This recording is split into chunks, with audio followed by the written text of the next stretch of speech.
Welcome to System and Soul, the podcast focused on the human energy that runs your business.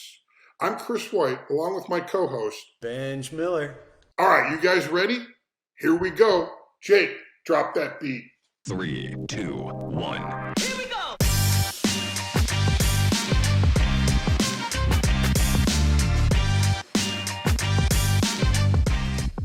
Hey everybody, welcome back to System and Soul.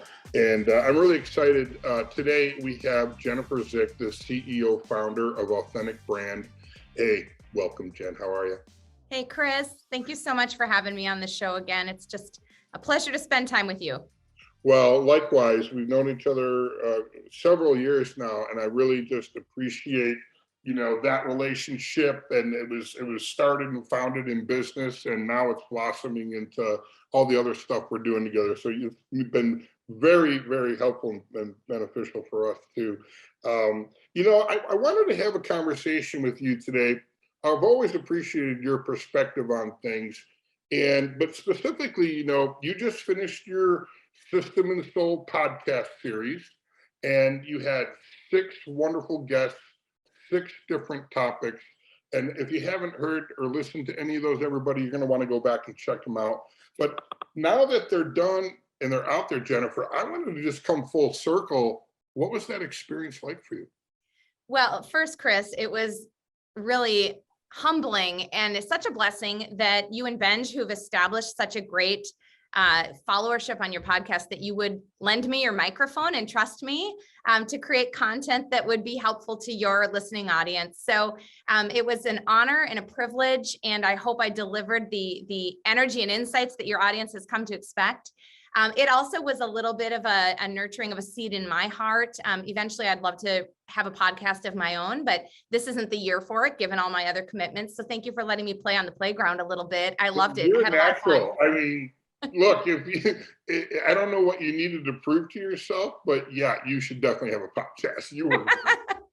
Thank you for that vote. And it was so wonderful to hear from friends, new friends and old friends who are devoted listeners to the System and Soul podcast, and just to hear from them that they appreciated the content. And so it was an absolutely fun project for me. So thanks for that. It was fun for us too. And it was an experiment, right? We were just trying to think of something clever, and how can we help our strategic partners, in that way. And so it was really fun. And it was fun for me to kind of sit back a little, right? Because I didn't play an active role. I just got to be a listener. Did you get to sit back and take a break and take a breath? And well, it's not like I wasn't working on other stuff. That's for sure. With this startup System and Soul. But it was really fun for me. And let's just, hearing your guests, they're subject matter experts, and, I'm always just looking for that, one nugget or whatever it is, right? But they were fun, they were entertaining, they were insightful. Some went a little deep, like, oh, that's good, I got to write that down, right? Wow. Hard to do when you're driving, so I don't recommend trying to do that. I've been guilty of that. But I'm glad it was a positive experience, and it was for us too. And we really, we got to do something different, right? Because, our philosophy really, System and Soul, look, the earth continually spins on its axis, right? Yeah. It doesn't stop. And I look at that and apply that to what we're doing in businesses. And we should be, we should be learning, animals. Not everybody is. And that's okay. But, I know for us and our network and the people we hang with, we all devour information. We love to read, and we love to listen to podcasts, gain new perspectives and all that. So I don't know where I'm going with all that. Needless to say, it was fun. I enjoyed it as a listener, and I got a lot of good stuff out of it. So thank you for playing, for letting us do this crazy idea. And you know what? The data's there. It was wonderful. Like, people were listening in and holding on to longer. So, that's what we're trying to do, is just deliver good content that's helpful to these people in their businesses, whatever that may be. Well, and I think the big story in that collaboration, Chris, is not only did we together create more great content for your listeners, but we lived what you and I and Benj all value, which is collaboration and a mindset of abundance that I really have always believed that when we link arms with people who share our values and see the world with the same open eyes and open heart, we all go further faster together. And I appreciate that you and Benj are those people, that your entire team is made up of coaches who are those people who say, this platform that I built out of grit and blood, sweat, and tears is a vehicle to serve the world. And if there are others who can help me serve it as well, then there's a place for them there. I really appreciate that about you. Yeah, exactly. All right, so I'm going to transition here a little bit, and I'm just going to kind of hit you with some questions, and you can tell us what comes to mind.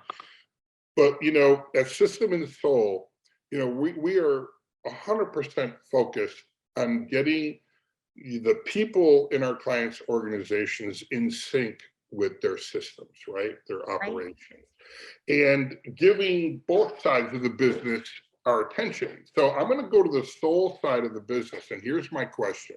Okay. What are you doing for authentic brand, nurturing authentic brand soul in 2022? I so appreciate that your organization focuses on both sides of the organization, because you can't do well with just process without heart behind it. So for any listeners who don't know me, let me just quickly introduce myself as the CEO and founder of Authentic Brand. And what we do is provide fractional CMO services to growing businesses. So my team of brilliant executive marketers become marketing leaders for growing businesses on a part-time contract basis. And I've had the good pleasure to fire myself from most of the jobs in my own company at this point. So I am, as of today, I'm the CEO, and I'm still the head of marketing for my own company.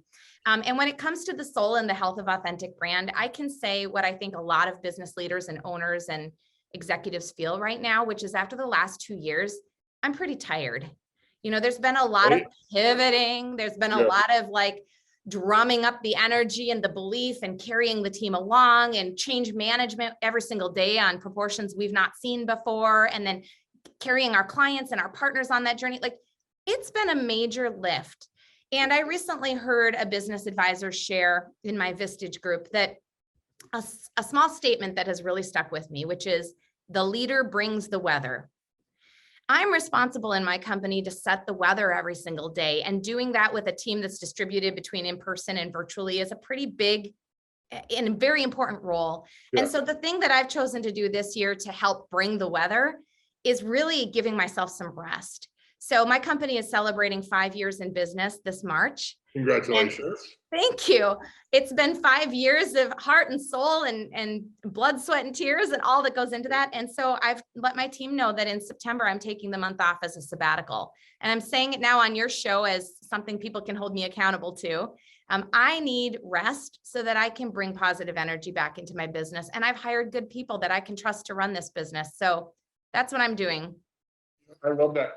When one of the things that I started doing a long time ago in sessions with clients was sort of setting the emotional temperature at the beginning of the day. And just simply, we do our check-in, right? And it's real simple. Just tell me with one word, how do you feel this morning, right? Mm-hmm. And that just gives them a platform and permission. Hey, I don't know, something terrible could have happened, over the weekend. God forbid a family member passed. Whatever, life happens, right? And when I come into a session, I just want to set the emotional temperature, because we are not all dealing with the pandemic in the same way. Nope. Extroverts, introverts, pressures at home, school, just a whole fucking mess. Let's be honest, right? So I just start with saying, hey, just tell me how you're feeling, because that's going to allow everybody to hear, well, you know what, I'm tired. Yeah. What there's like that's being vulnerable, right? If you actually, I'm tired. And that's okay, because, in order to nurture the soul, we also have to protect the soul. And you got to give it time for recovery, right? So that's what you're doing. And I really applaud you for that, because, not enough people and entrepreneurs, right? We all put our blinders on, head down, and we plow. And we get after it, right? And I know for me personally, that was me as a first-time entrepreneur all those years ago. I just okay, blinders on, head down, and go, go, go. I never came up for breath. Mhm. I just kept going, grind, grind. That catches up to you. It's It does. not sustainable. We all know No. that. And, of course, for a guy like me in my young days, well, I'm invincible. I just keep going, work through it. You'll be fine, right? Yeah. But you do reach a point where enough's enough. So I'm really glad that you're doing that. That's going to nurture your soul, and your soul is going to nurture your company's That's soul. exactly right. And so that's a really good clarity break, right? Yeah. An extended clarity break. Yeah. It's my Yeah. goal to be out of my inbox for a month. So I gave myself enough time to really mentally gear up for it. It's not next month. It's all the way down in September. I'm like, by then I can be ready to be away for a month. Well, look, you're in year 5, Yes. which is a pivotal year, as we all know, in starting something from scratch. We all know the stats of failure, and you're beating those stats. But I'm sure you're probably not 100% comfortable leaving for a month, Oh, not at all. It takes me right? far outside my comfort zone. It's Far. way outside. But the fact that you're doing it tells us one thing. You have trust. Yes. And trust is something you have to choose. You have to choose to trust the Yeah. people. You have to choose. I mean, just today I had to choose to trust my teenage son who wanted to go snowboarding at the hill. There's a storm coming in. I'm like, here's the parameters, and I'm gonna trust you. And we're gonna work through this. It's hard. Trust is hard. And whenever you choose to trust, there's a chance that you might be disappointed or hurt. Yeah. But if you can't trust, you're bearing the burden of all of it on your own shoulders. I just, Yeah, which is would not, weigh you down like that. yeah. And it's not scalable. If you want to build a business, if you want to build a life, right? You have to Right. trust the people around you and Yeah, put good yourself for out you. there. Mhm. Good for you. Okay, I'd like you to think about 3 things that those things that are still circling around in your head, and maybe, you haven't landed on them. I'm going to say, what are those 3 things that are swirling around in your head? And let's start with number 1. What are you dealing with right now? What are you seeing out there? Oh my goodness. Well, there are things I'm seeing inside my own business, and there are things I'm seeing out in the world. What's more Okay. interesting to you, Chris? All right. Well, well, they're both interesting to me, that. But let's go outside, because I'd like our listeners, to hear your perspective, because I know you sit back and you pull back a little bit and you survey the landscape.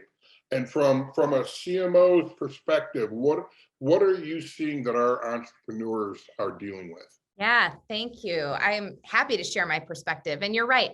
I get the advantage of seeing through the lens of an entire team of CMOs that work with our clients across all industries and regions and businesses of a lot of different shapes and sizes. And I also have the advantage of being the founder and the host of Integrator Community for those second in command leaders of entrepreneurial businesses. And we have, 1,000 integrators around the globe who participate in our meetings, and I get to hear what's on their mind and their issues list. And so from my vantage point, one of the things I'm seeing is that almost every business in some aspect or another is going back down to the bare essentials of their go-to-market strategy. Through all of the changes our world has seen in the past 2 years, there's not a single industry that hasn't felt the ripple effect of the pandemic and how it's impacted talent, material goods, emotions, cultures, all of those things. And so even for businesses who've had a rock solid purpose for existence, their why is firmly in place, the things that have shifted have caused their who, their what, and their how to change. We're all in a new world, and we're Right. not necessarily selling the same thing in the same way to the same people. Sometimes unintentionally, we've had to shift that go-to-market because our previous market no longer exists. And sometimes we've embraced this disruption to say, now is the time for the pivot we were hoping to make Right. 3 years ago. This is our moment. There's dust in the air. Let's grab some particles and make something new. So I think every business everywhere is taking things back to, or they should be, but many are in the conversations with us, taking things back down to the bare bones and the fundamentals. And they're starting over with their go-to-market plan to say, okay, here's our why and our purpose for existence. Right. Now let's re-articulate our who, our what, our how. That's going to fuel next level healthy growth for our business.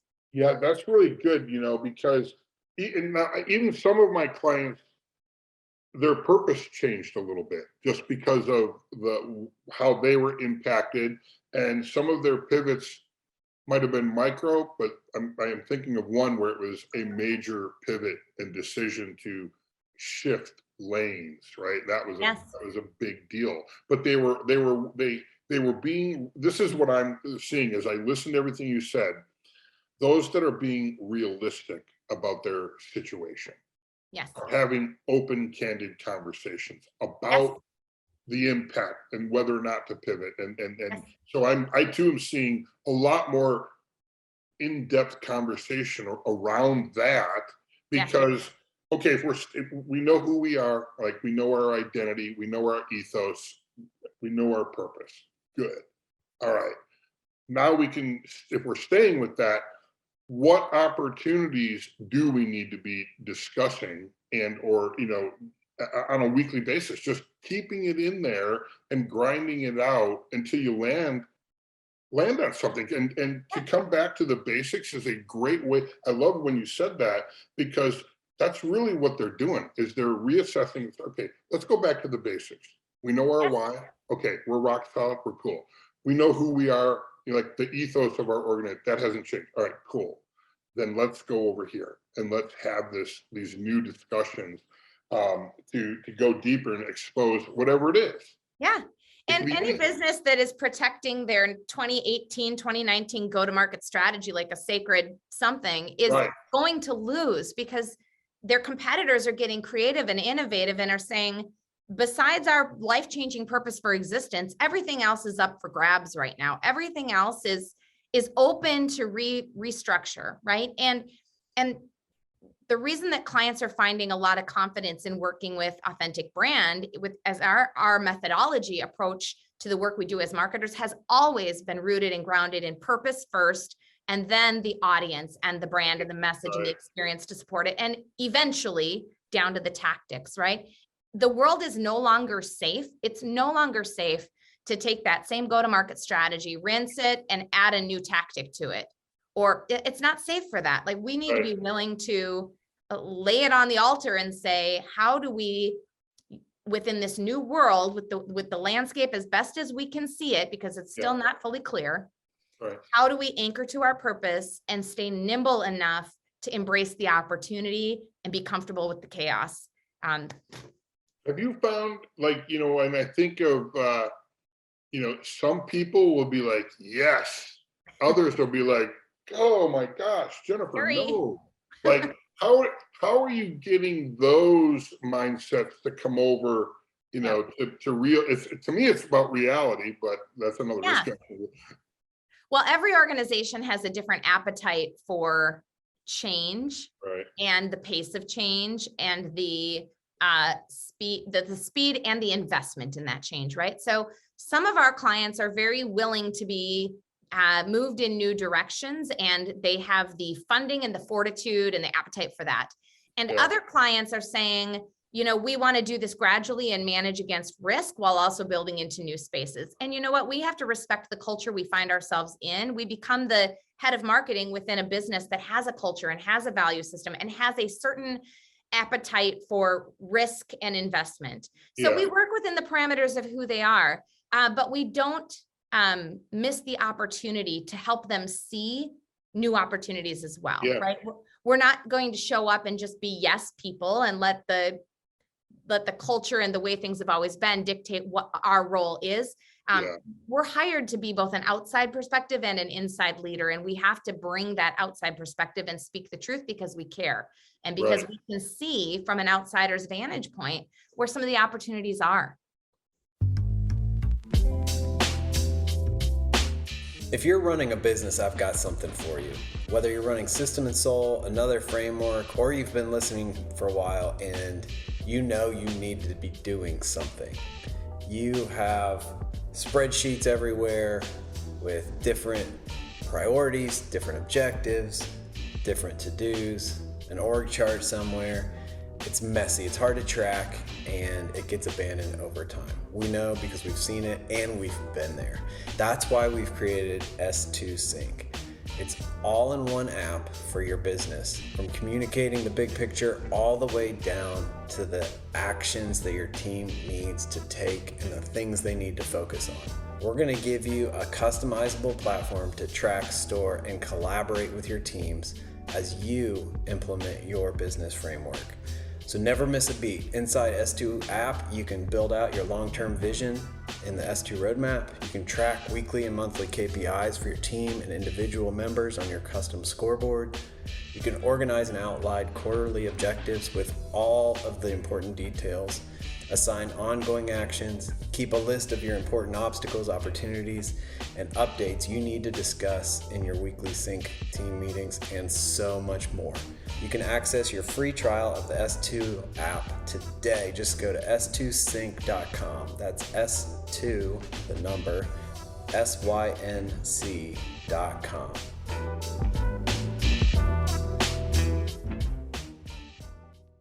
We're going to switch gears.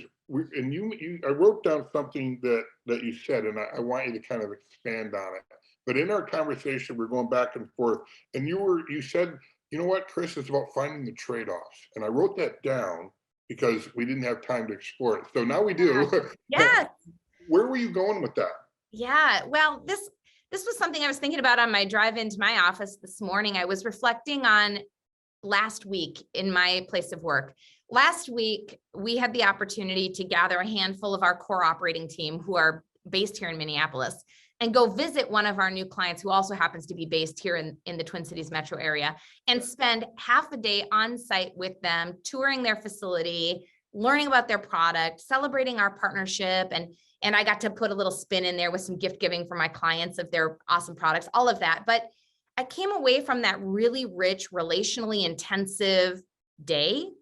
And I thought, wow, we're living in a time where we really need to explore and thoughtfully explore the trade-offs between the comfort and convenience many of us have come to experience with virtual work, and the true connectedness, the human relational connectedness that really can only happen when you're in person with someone and you have the margin to have a happy hour and learn about their children and their families and their history and get to know a person outside of the context of a meeting. And so on one hand, I even wrestled with this. I'm an extrovert and I love spending time with people, but I had to drum up a lot of energy and buy-in to say to my team, we're going to spend a half a day doing this. But I really believe that the return on that investment has a multiplier effect, that when we can find those places and those ways to carve out real connectivity with people, there's dividends there relationally that you just can't get through a virtual experience. And so I feel like we've all been trying to, I can only speak for myself on this. I feel like I have been trying to swallow the pill that's been forced into my hand, which is we're going to do business virtually from here on forth, basically. And it has never gone down well for me. But it also doesn't go down well for me and my virtual team that are spread across the country to say we're always going to do things in person. That's no longer realistic. So now I'm settling in this space of where are the trade-offs? When and how does it make sense to create those in-person connections? How do we get the most richness out of those moments? Because they're not going to be as frequent as they used to be. Well, when's the last time you did a visit like that with a client? Oh my gosh, 2+ years ago. I've had a couple on-site sales conversations or local awards events that we've been able to fit into the last year. And those have been wonderful. But I mean, like you and Benj, I consider close friends of mine at this point, and we still haven't met in person. Right. And I think that's weird. Right. Well, we're going to fix that. The whole thing is like, it's crazy, weird and fun and cool. But yeah, like that, my personal opinion, the day that we actually don't have that human connection, I don't want to be in business. Right. Well, and I really believe, like, coming back from that experience with our clients last week, I was literally just overflowing with joy and energy. And I'm like, this is how I used to work. Right. And I miss it. And I think we're doing ourselves an injustice to pretend that we're all okay, just like working from home, not seeing people, and we're going to make up for it in the other spaces in our world with relationships with our neighbors and our, you know, the people who go to my kids' sporting, like those are important relationships. But I don't know if everybody feels like I do, but one of the the greatest part of the work I've done in my career has been the friendships I've made and the true relationships forged along the way. I just don't think that can be replaced. And I don't think work can have the same kind of meaning if we don't have real relationships. And real relationships in 15, 30, 40-minute Zoom calls are really difficult to foster. Well, look, they're capturing data with every video interaction, and it's the desensitizing.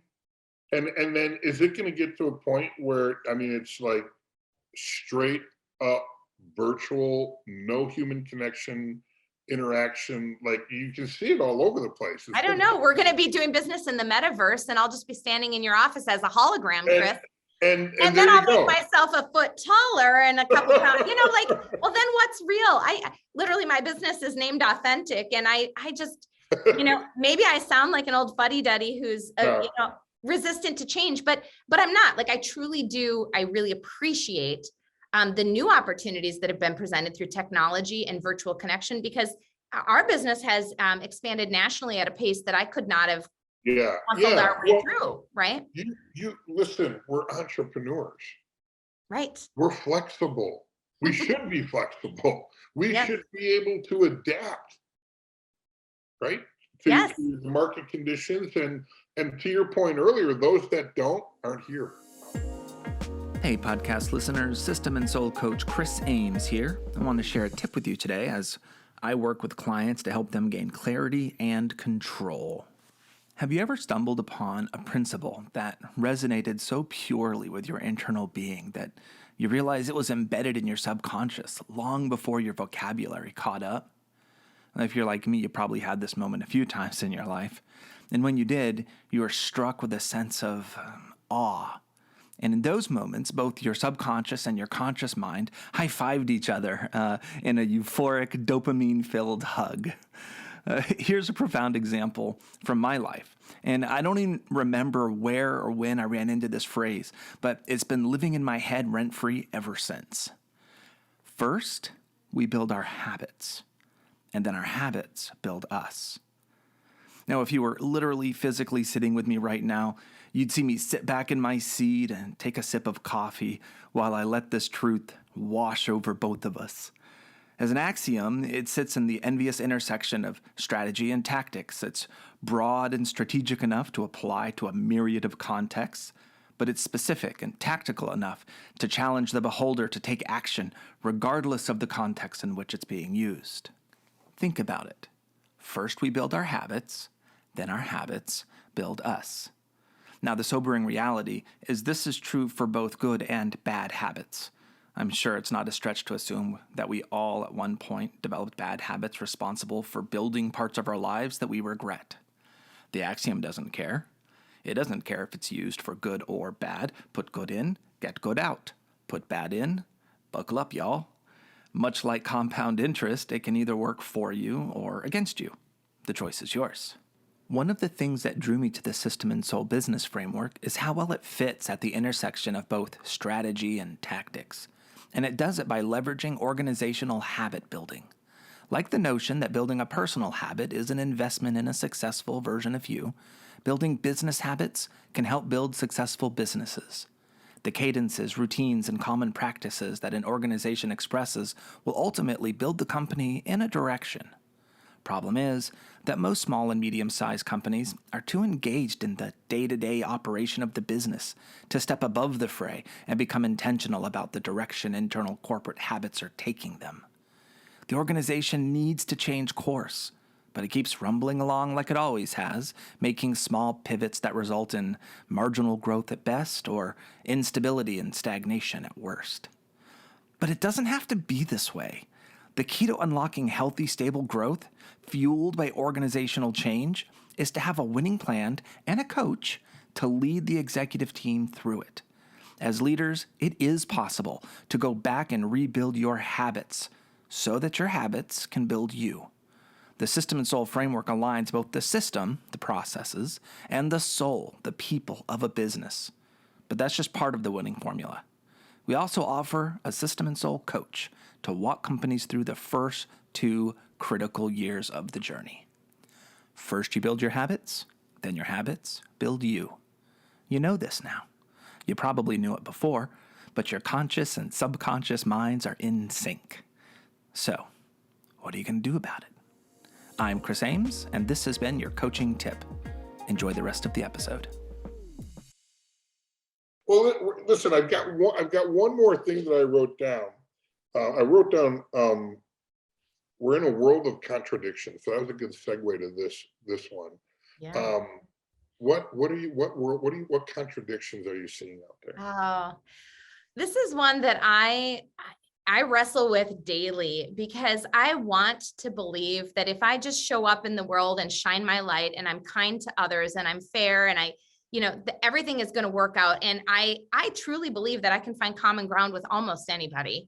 And I wish the world operated that way, but that's not our world. And technology has brought about a lot of benefits, but it's also created a lot of opportunity to bifurcate our relationships and create divisions and fracture points that don't need to be there.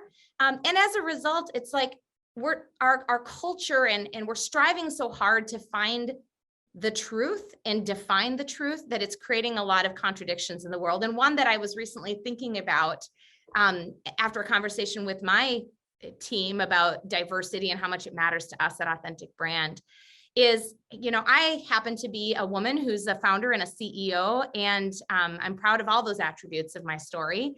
But you can look at the world. Thank you. I mean, you can look at the world and it's like, on one hand, we want to celebrate women in leadership, and we should, right? Like XYZ Corporation just appoints their first female CEO ever. Like, that's a cause for celebration. But on the other hand, there are a lot of women who would also say, don't call me a female CEO, call me a CEO. I've earned that title just like anyone else, right? And they're both true. Like, those are both two truths, which could look like they're in opposition and create a contradiction. Like, let's make sure we promote and talk about female CEOs, but let's not talk about them as female CEOs. Where am I supposed to stand on that line? Is it okay for me to say that's both true for me? They're both true. And I just want to acknowledge that there's contradiction there that makes it hard for someone to stand in their truth and feel confident about it, because the cancel culture wants to eat you up, wants to find a wedge and push into it where there doesn't need to be a wedge. And I invite the people who have different views on the world and have had a different human experience from me, and I know you do too, like, enter my world and let's have discourse and let's get to know each other and let's build a relationship and let's trust each other and respect one another for all the things that are different in our experiences, because that's how we learn and grow, right? Yeah. I'm in a leadership training program with retired Lieutenant Colonel Scott Mann. I've had him on the podcast before multiple times. He is a client, but I'm also his client in his leadership training program.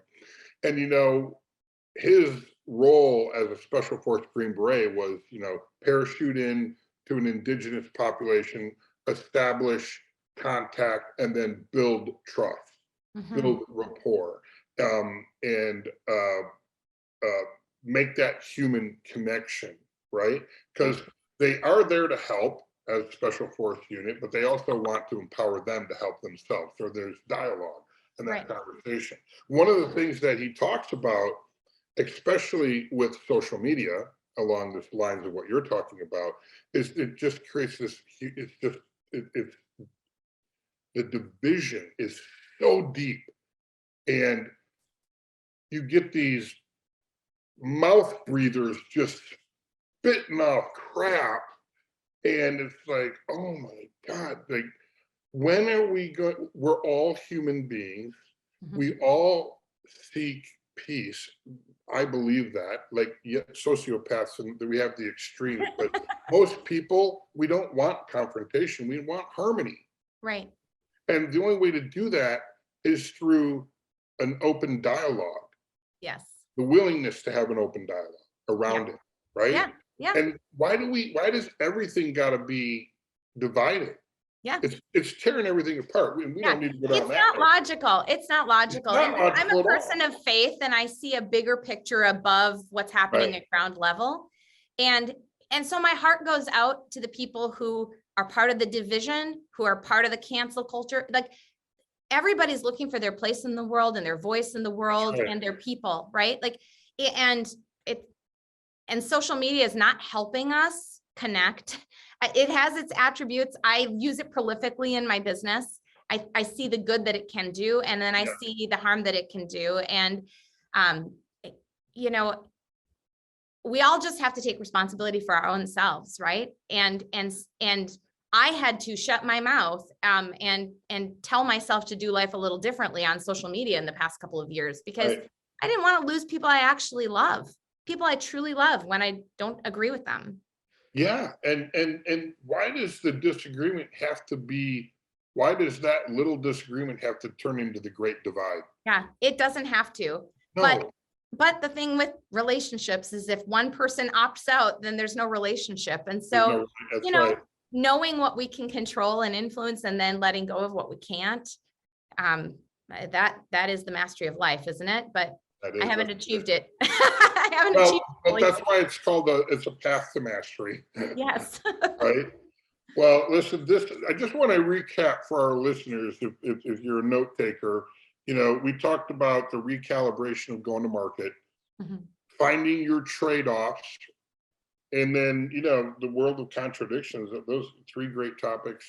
Our time is up. I knew it was going to go by fast, but man, I just wanted to circle back and talk about the podcast. And again, for those of you who haven't caught it yet, Jennifer was a guest host, six recordings with 6 different topics, a lot of good stuff out there. So I encourage you to go listen to them if you haven't. And hopefully today, just our recap, you pulled a nugget or two out that made you pause and think, because that's what we're trying to do here at System and Soul. So Jennifer, thanks again for just your support and everything at System and Soul, and sharing your wisdom and knowledge. We truly appreciate it. And we look forward to having you back real soon. Thank you so much for the opportunity to share your virtual living room again today. So I hope to meet you in person sometime soon. Yeah, we got to make that happen. Gotta make it happen. All How right, about Florida, not Minnesota? I'm down with that. Come to Florida. All right, Jennifer, thank you.